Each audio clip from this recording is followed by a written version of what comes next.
Gente, e o tanto de lixo? Essa é a Maria Creuza Ribeiro, que trabalha aqui no Datalab também, filmando a última enchente que teve na casa da sua vizinha, a Daniela Moraes. É perigoso esses fios, hein, Daniela? Perigoso os fios. Para chegar na casa da Daniela, tem que passar por um bequinho bem estreito, com uma fiação um pouco acima da cabeça. Meu Deus, Daniela do céu. Isso aí, ó. Vale. E aqui o valão? Aí o valão. Isso já aconteceu antes? Há várias vezes, quando dá assim, pra pancada de chuva. A Maria Daniela mora numa rua até que tranquila da Maré. A Maria mora de um lado da rua e a Daniela do outro. O lado que a Daniela mora fica bem na beira, bem colado com um dos maiores valões da Maré. Você lembra, né, que no último episódio a gente falou que os valões são córregos onde o esgoto das favelas é despejado. Esgoto é o que a gente descarta no vaso sanitário, a água do nosso banho e da lavagem da roupa e da louça. No mundo ideal, essa água suja tem que ir direto para uma estação de tratamento de esgoto, para depois ser descartada nos rios e no mar. O BO é que aqui na Maré, como em milhares de bairros do Brasil, o esgoto vai direto para os rios mais próximos das casas das pessoas. A Maré tem 140 mil habitantes que produzem em média 25 milhões de litros de esgoto por dia. É como se saíssem 2.500 caminhões-pipa cheios de esgoto todos os dias daqui da comunidade. Nem dá pra imaginar, né? A gente só sabe que um total de 0% desse esgoto é tratado. Então imagina a situação dos valões que estão dentro e no entorno da Maré. E ainda tem a Baía de Guanabara, essa baía gigante, uma das maiores da América Latina, que engloba praticamente toda a região metropolitana do Rio, tá aqui do nosso lado. E o nosso esgoto vai todinho pra lá. Ou seja, o esgoto acaba sendo um problema sério não só para Maré, mas para todo o estado. E as pessoas que moram aqui são as que acabam sofrendo ainda mais com esse problema.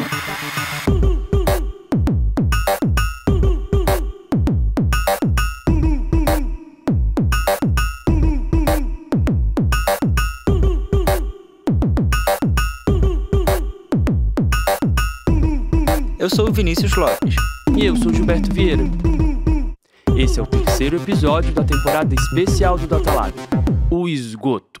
A gente começa indo na casa da Daniela conversar com ela e sua família. Pronto, tá gravando. Muito obrigada, Daniela. Desculpa te acordar. Vai entrar também, ô Creuzinha? Não repara não, tá? Imagina. Dá licença. Olá, tudo bem? Tudo bem? Tudo bem. Ela tá dormindo ainda. Oi, bom. Anda, Creuzinha. Você não tem muita cadeira pra sentar. Quando a gente chegou na casa da Daniela, quem estava lá era o marido dela, o Kleber de Souza, e uma das suas 4 filhas, a Daniela Yasmin, de 8 anos, que estava dormindo e acordou com a gente falando. O acesso à casa da Daniela é um pouco complicado. A gente tem que passar por um beco bem estreitinho. A casa tem estilo de favela, é muito bem arrumada e decorada com objetos de memória, mas também é muito pequena. A Daniela tem 35 anos e mora desde criança na Maré. Ela é bem baixinha, tem cabelos cacheados, assim, e um sorriso tímido, mas com aquelas covinhas charmosas, sabe? Ela estava um pouco tímida no começo da nossa conversa, mas logo foi se soltando. Dani, fiquei curiosa dessa água que tá caindo aqui. A janela do quarto estava aberta e dava para ver uma água caindo de um cano alto direto no valão. É porque aqui, conforme a gente mora aqui atrás, então os esgotos das ruas, das casas, da frente, tudo cai aqui. Tudo é esgoto. É esgoto que é encanado para cá, pro valão. É da cozinha, é pia. As pessoas que moram em cima, o esgoto vai cair no valão. Você consegue ouvir esse barulho da água caindo? Isso é esgoto da casa de cima da Daniela passando pelo cano alto e sendo despejado direto no valão. As pessoas falam que eu moro dentro do valão, né? Mas não é, né? Da janela, né? Que dá pra gente ter, a gente ter um acesso. Há 10 anos eles conseguiram comprar a casa com o dinheiro de um acordo que o Kleber fez no trabalho antigo. O Kleber tem 56 anos. Ele nasceu e se criou na Maré. Há 1 ano ele ficou doente e precisou sair do emprego. Agora ele faz uns bicos para complementar a renda do auxílio emergencial. Faz anos que enchentes são parte da vida dele e da Daniela. A nossa primeira enchente aqui foi... Acho que eu estava grávida dela. Aí foi um sufoco, né? Perdemos tudo. E quando a água vem pelo banheiro, vem por fora, enche tudo. Aí depois de mais uns tempos, quando ela nasceu também, peguei outra enchente. Ela estava com meses outra enchente. Assim, a gente vai perdendo as coisas, graças a Deus as vidas não, né? Quando a chuva é daquelas intensas, o valão sobe até ficar bem pertinho da janela, mas ele invade a casa mesmo é pelos ralos. A casa da Daniela e de muitos outros moradores vira um lugar para a água da chuva, junto com o esgoto, escoar. Quando vem a gente fica desesperado. Da última agora que teve, eu tava lá fora, ele tava aqui dentro. Aí a gente viu aquela chuva que deu, né? Aí eu vim aqui dentro olhar, falei, não, graças a Deus tá chovendo, o rio tá enchendo, mas até agora nada. Aí quando eu fui lá fora, quando eu entrei de novo, já tava tudo tomado de água. Que quando vem, não dá tempo não. Ela vem, tipo assim, para poder enganar, né? Quando a gente descuida o olho, começa a encher pelo banheiro ali, já era. Aí vem tomando tudo aqui. E a varanda, da última vez, foi até quase o joelho, né? Aqui foi. E a chuva de madrugada acaba tirando o sono deles. Eu não durmo. Qualquer chuva, quando coar eu já fico já. Vamos dormir cedo, porque depois, se não dormir, não vai conseguir dormir. Eles contam que perderam muitos móveis da casa com as enchentes. Nós já temos aqui até um treinamento de salvação de imóveis. E ainda tem o risco de muitas doenças. E é uma água suja que não tem como tu conseguir salvar algumas coisas. A roupa, então, não tem como tu... Mas que você lava uma água suja, água de esgoto, é rato, que é fezes, é tudo. Então não tem como. Algumas coisas você tentar salvar que não dá, não tem condição. A gente chama essas doenças que podem vir com a água suja de doenças relacionadas ao saneamento inadequado. O Cocosap até fez um levantamento e descobriu que, entre dezembro de 2019 e maio de 2020, 11% das pessoas internadas por essas doenças no Rio de Janeiro são moradores da Maré. A maior parte, crianças.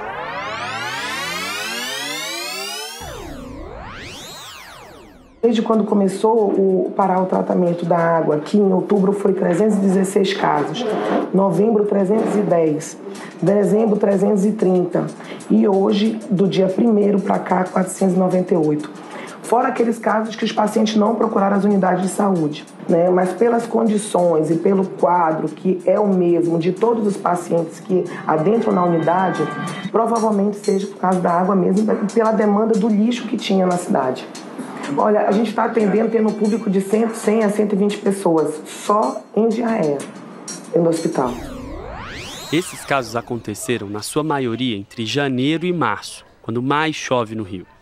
As chuvas fortes fazem os esgotos transbordarem, levando as pessoas a terem contato com essas águas sujas e gerando possíveis contaminações. A filha mais nova da Daniela é quase sua xará. Ela se chama Daniela Yasmin e tem um cabelo bem cacheadinho, igual ao da mãe, mas com as pontinhas azuis. Ela se animou para falar também. Quer falar da chuva? Quer falar da enchente?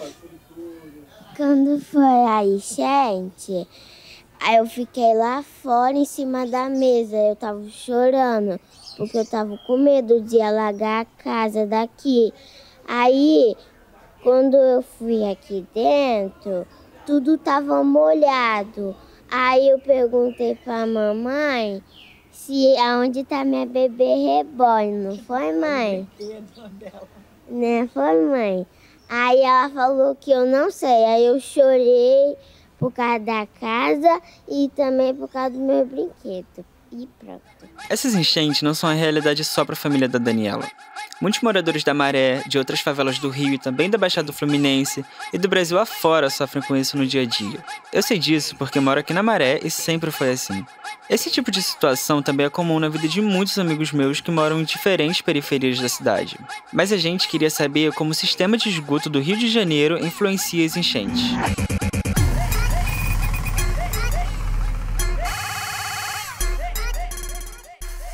A Ruth Osório é da equipe do Cocosap e está fazendo pesquisa para essa temporada do Datalábia. Ela apresentou para a gente o Manuel Meyer, que é um veterano dela da faculdade e hoje pesquisa sistemas de manejo e tratamento de água na Universidade do Porto, lá em Portugal. O Rio de Janeiro, enfim, a cultura da região metropolitana sempre teve uma relação muito ruim com a água, né?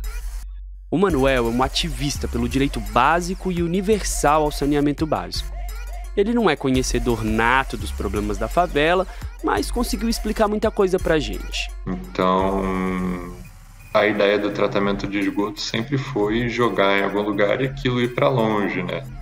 E aí os rios eram a solução mais óbvia, né? Então as pessoas jogavam o esgoto do rio e isso era levado até o mar. Tem até uma história marcante do período da escravidão que mostra bem isso. Nessa época, as casas não costumavam ter vasos sanitários e instalação de esgoto. As pessoas faziam as necessidades em penicos. E adivinha quem tinha que retirar a sujeira da casa grande? Sim, as pessoas escravizadas. Elas eram obrigadas a colocar todo o cocô e xixi em grandes tonéis e levar nas costas até o mar ou rio para fazer o despejo. E o pior, parte do conteúdo que tinha ureia e amônia vazava nas costas deles. Com o tempo, acabavam ficando marcas brancas na pele negra dos escravizados, parecidas com listras. Por isso eles eram apelidados pejorativamente de tigres. Essa história é triste e nojenta, mas ilustra bem como esse despejo irregular de esgoto sempre foi uma prática no Brasil. O Manuel explica que ela segue firme até hoje. A diferença é que tem canos e redes de esgoto que levam esses dejetos direto para os rios. Só que hoje o estrago é maior, porque a população também é muito maior do que era nessa época, né? Só com o aumento da cidade, com a densidade que a gente tem, né? Esses esgotos que são de milhões de pessoas, enfim, região metropolitana tem mais ou menos 12 milhões de pessoas, né? Indo parar nos rios, eles acabam poluindo completamente o rio e esse rio vai chegar na Bahia. Tem uma hora que o rio fica tão poluído que ele deixa de ser rio e vira uma vala de esgoto. Por isso que a gente chama de valão, como aquele que beira a casa da Daniela, lá do início do episódio. Ele começa a ser assoreado, né, e tem um processo de eutrofização. Eutrofização é a grande quantidade de nutrientes nesses rios, né, que fazem com que ele, na verdade, perca, né, o oxigênio, perca toda a vida que tinha nesse rio, basicamente, né.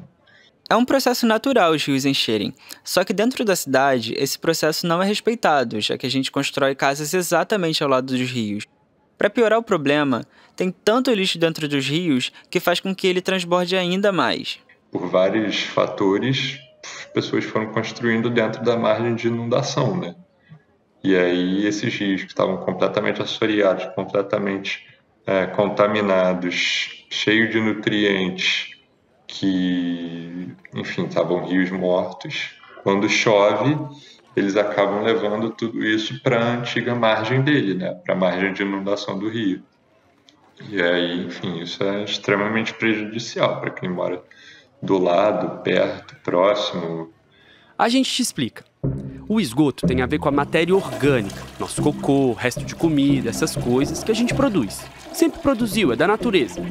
Essa matéria orgânica sempre foi para os rios e mares, que cuidam da decomposição. A treta foi quando a gente começou a formar cidades populosas e produzir muito mais matéria orgânica do que os mares e rios eram capazes de suportar. Aí foi quando a humanidade inventou as formas de tratar o esgoto, como as estações de tratamento, que ajudam na decomposição das substâncias orgânicas, que são formadas por nitrogênio, fósforo, carbono, até transformar tudo em pequenas partículas. Esse processo reduz os impactos nos mares e rios. Deu para entender? A água suja sai das casas por canos e tubos que compõem uma rede de coleta de esgoto que vão escorrendo por gravidade mesmo para as estações de tratamento que devolvem a água suja mais tratada para a natureza. No Brasil, só 49% do esgoto produzido é tratado.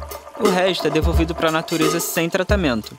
Além de não coletar e tratar esgoto, o país também não fiscaliza a qualidade da água. Dos 5.570 municípios brasileiros, quase 3.000 não monitoram a qualidade da água. Claro que a Maré, infelizmente, não faz parte desses 49%, e assim como quase todas as favelas do Brasil, não tem esgoto tratado. O problema começou há muito tempo, quando as casas aqui ainda eram de palafitas. Eu espero que você tenha escutado o primeiro episódio dessa temporada. A gente contou que no início da ocupação da Maré, as casas ficavam na beira dos rios e da Baía de Guanabara. A gente foi para uma dessas beiradas da Maré conversar com o Eliomar de Carvalho, o seu Hélio.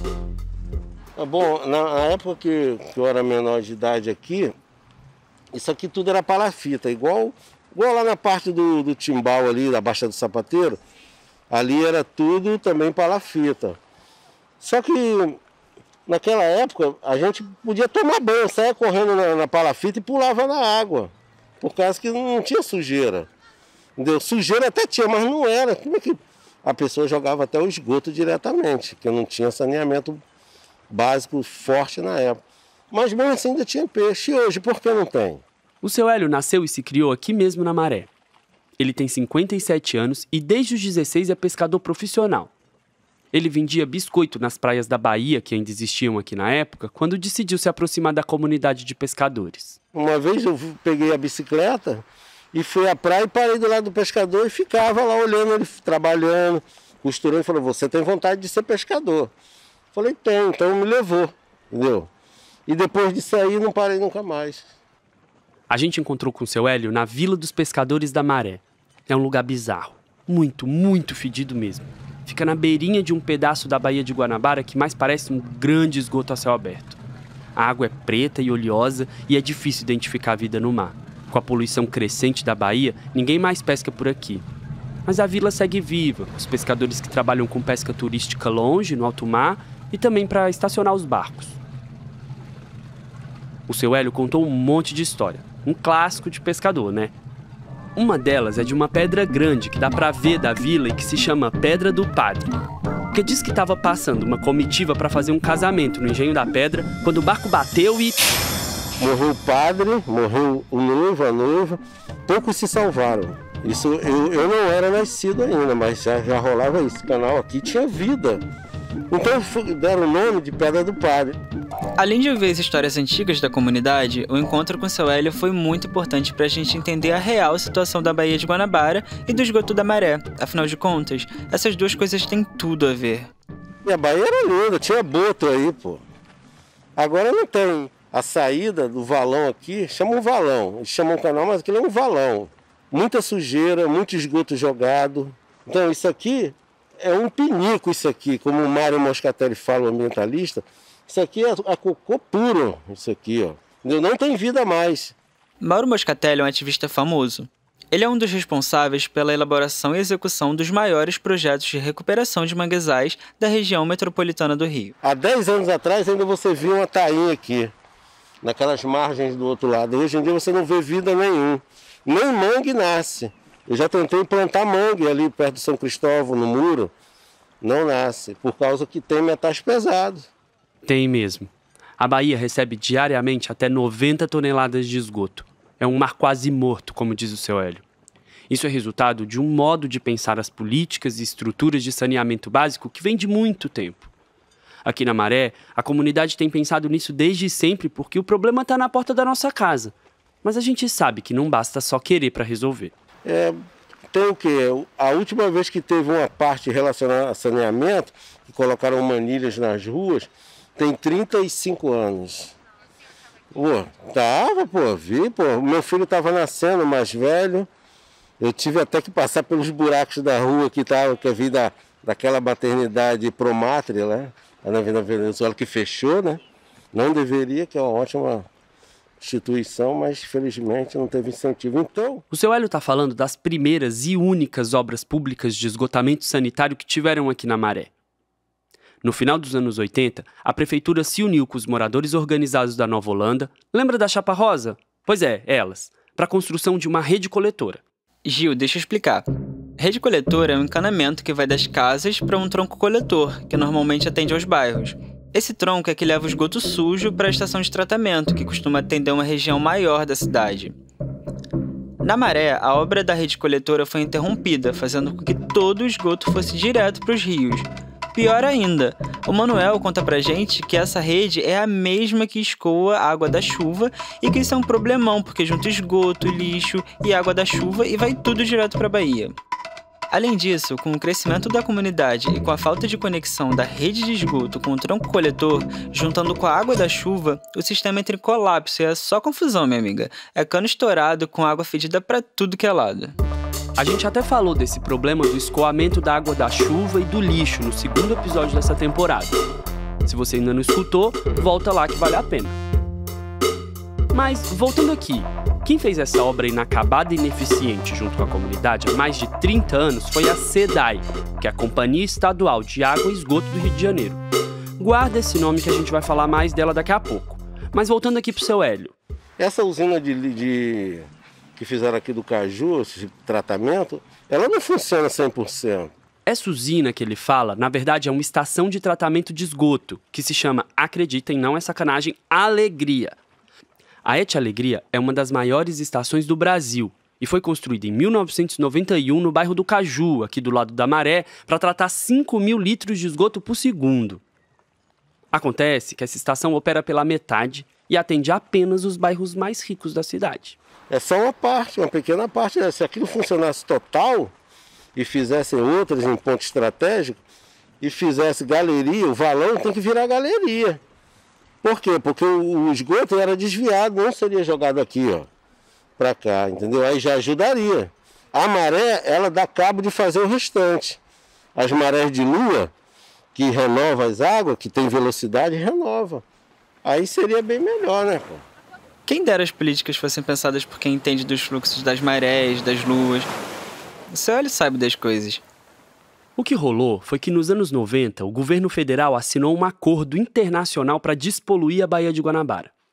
A grana veio do Banco Mundial e serviu para construir estações de tratamento de esgoto. A ET Alegria é uma delas. O Estado ficaria responsável pelos troncos coletores, que são as obras para fazer com que o esgoto saia da casa dos bairros e chegue nas estações, como a gente explicou. Adivinha o que aconteceu? O Estado não construiu os troncos, ou começou as obras e nunca terminou. Aquela obra que o seu Hélio teve que pular no dia do nascimento do filho dele há 30 anos, até hoje está abandonada. Todo o esgoto da Maré vai direto para a Baía de Guanabara. Segundo a Agência Brasil, a conclusão do Tribunal de Contas é que em 12 anos de execução do programa, houve falhas graves no planejamento e controle. Eu nem preciso dizer que os bairros que mais sofreram com essa falta de planejamento foram os mais pobres e periféricos.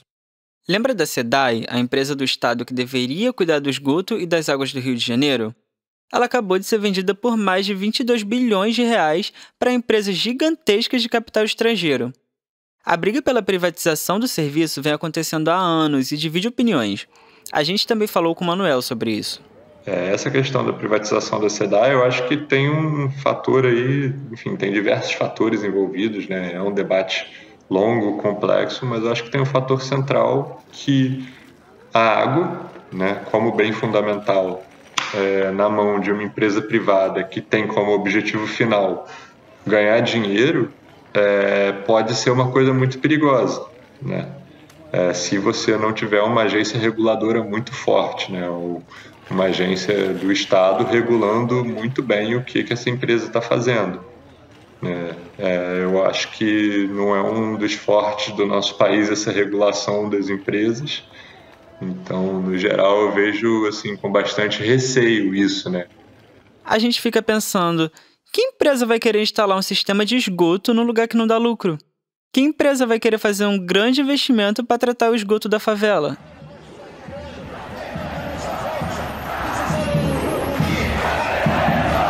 A manifestação é a de que a SEDAI é nossa. Essa é a palavra de ordem, a SEDAI é nossa. São muitos manifestantes e manifestam-se contra a privatização da Companhia Estadual de Águas e Esgoto.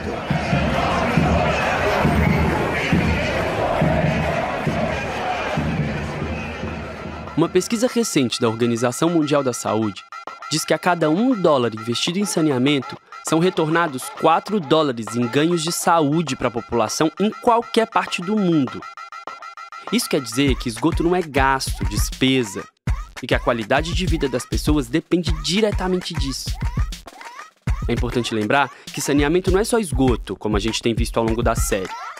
É o lixo que a gente produz e recicla, o caminho da água da chuva, o tratamento e abastecimento da água que chega na nossa casa.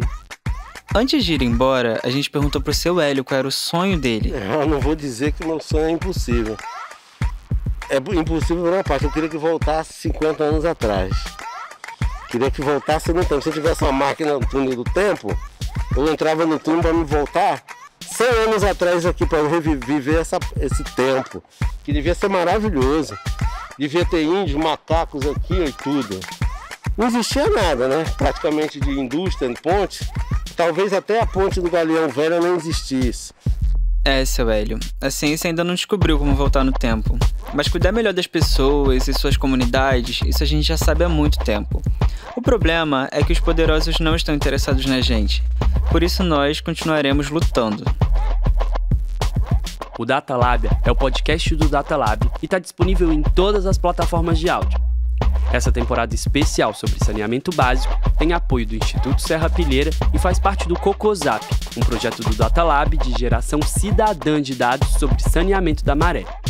Você pode saber mais em cocosap.datalab.org. Você também pode apoiar o Cocosap e outros projetos da gente no datalab.org/apoie. Esse episódio teve áudios do site SRZD e Portal. O roteiro e a apresentação são feitas por mim, Gilberto Vieira, pelo Vinícius Lopes e pela Gabriele Rosa. A pesquisa e a produção são do Luiz Fernando Filho e da Ruth Osório. A trilha, edição e mixagem é do Cainambo Milcar com apoio da Clara Saco. A supervisão é da Gisele Regatão. O design da Júlia Santos e do Nicolas Noel. E as redes sociais são feitas pela Eloá Mota e pela Maria Ribeiro. A gente agradece muito a participação de cada um dos entrevistados para esse episódio e a toda a equipe do Datalab. A maré resiste.